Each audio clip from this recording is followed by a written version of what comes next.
السلام علیکم my dear viewers, آج ہم بات کرنے جا رہے ہیں سادہ تنشید یا جدی تنشید۔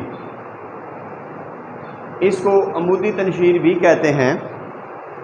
اگر ایک کلمی یا مطبوعہ نسخے سے دوسرا نسخہ اور پھر اس سے تیسرا نسخہ ماخوذ ہو تو ہم اسے کہتے ہیں جدی تنشید یا عمودی تنشید یا سادہ تنشید۔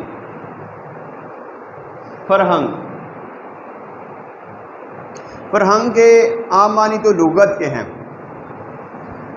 لیکن تدوین میں اس سے مراد یہ ہوتا ہے کہ کسی متن کے آخر پر اس متن سے تعلق رکھنے والے اصطلاحی، خصوصی، مشکل الفاظ کے معنی جو کہ عربی فقرے دے کر یا مثالیں دے کر لکھے ہوئے ہوتے ہیں۔ تو ایک بات ذہن میں رکھنی چاہیے، فرہنگ اور لغت کے حوالے سے فرہنگ اور لغت میں ایک بنیادی فرق ہے جو کہ اکثر ملحوظ خاطر نہیں رکھا جاتا، لیکن ایک اچھے محقق کے لیے ضروری ہے کہ اس کے یہ ذہن میں ہو کہ لغت اور فرہنگ میں کیا فرق ہے۔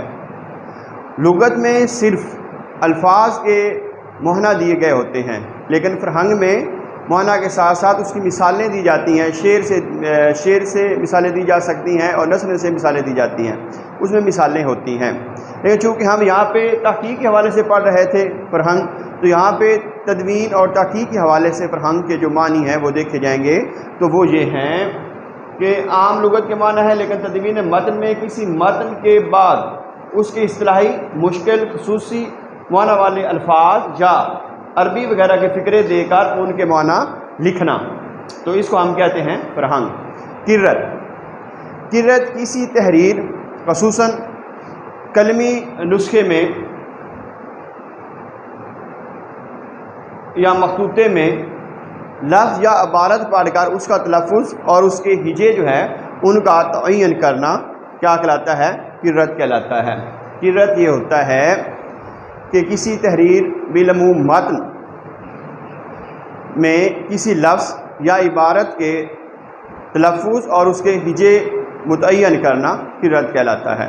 بہت شکریہ۔